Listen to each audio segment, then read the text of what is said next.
আগে পেঁপের দাম কম হলেও বর্তমানে পেঁপের দাম কিন্তু অনেক অনেক বেশি। আর সেই সাথে সব ধরনের সবজির দামই তো বেশি। আগে যেখানে বেশি পরিমাণে খাওয়া হতো সেখানে না হয় একটু কম করেই খাওয়া হবে, তারপরেও তো খেতেই হবে, কারণ জীবন ধারণের জন্য আমাদের যতটুকু প্রয়োজন ঠিক ততটুকু খেয়ে এখন আমাদেরকে বাঁচতে হবে। যাই হোক, সকাল থেকে শুরু করেছি ভিডিওটি, আর এই ভিডিওতে কি কি আছে সবকিছুই আপনাদেরকে দেখানো হবে।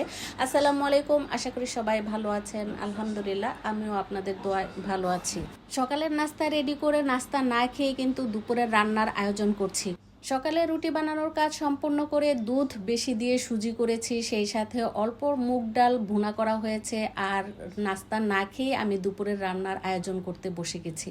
11টার আগে তো আমার সকালের নাস্তা খাওয়াই হয় না, এ কারণে ভাবলাম যে দুপুরের রান্নাটা সেরে ফেলে, যখন ক্ষুধা লাগবে তখন না হয় সকালের নাস্তাটা সেরে ফেলবো। তো আজকে যা যা রান্না করছি সব কিছুই তো আমি আপনাদের সাথে শেয়ার করছি।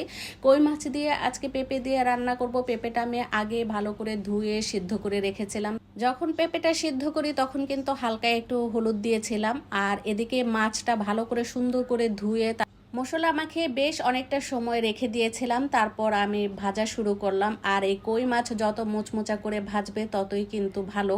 মুচমুচা করে ভাজলে সেই কই মাছের ছোট ছোট কাঁটাগুলো কিন্তু তেমন একটা লাগে না। যাই হোক, এখানে আমার কই মাছগুলো ভাজা হচ্ছে। ভাজার পর আমি সেগুলো উঠিয়ে রাখছি। আর এদিকে আমি মাছটা কিছুটা রান্নার জন্য রাখছি, আর কিছু ভাজি খাওয়ার জন্য রেখে দিচ্ছি। আমি কই মাছ মুচমুচা করে সবসময় ভাজি। আর এখানে 2 পিস রেখেছি।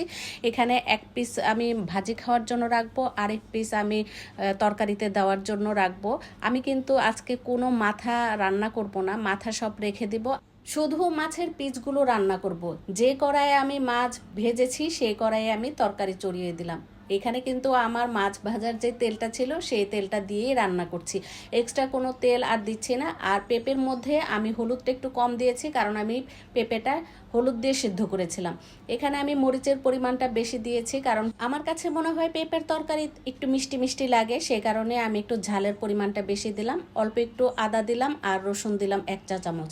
যাই হোক, আমি মশলাটা সুন্দর করে কষিয়েছি। কষানোর পর আমি এখানে পেঁপেটা দিয়ে দিলাম। মশলার সাথে পেঁপেটা কিছুক্ষণ কষাবো। কষানোর পর কিন্তু আমি পরিমাণ মতো পানি দিয়ে দিব। আর আমি পানি দেওয়ার সাথে সাথেই কিন্তু মাছটা দিয়ে দিই, এটা আমি সবসময় করে থাকি। অনেকেই আছেন তরকারিতে বলক আসলে তারপর মাছ দেয়, কিন্তু আমি তা করি না। আমার মতো কে কে এভাবে পেঁপে দিয়ে, কই মাছ দিয়ে বা যে কোনো মাছ দিয়ে রান্না করেন অবশ্যই একটু কমেন্টে জানাবেন।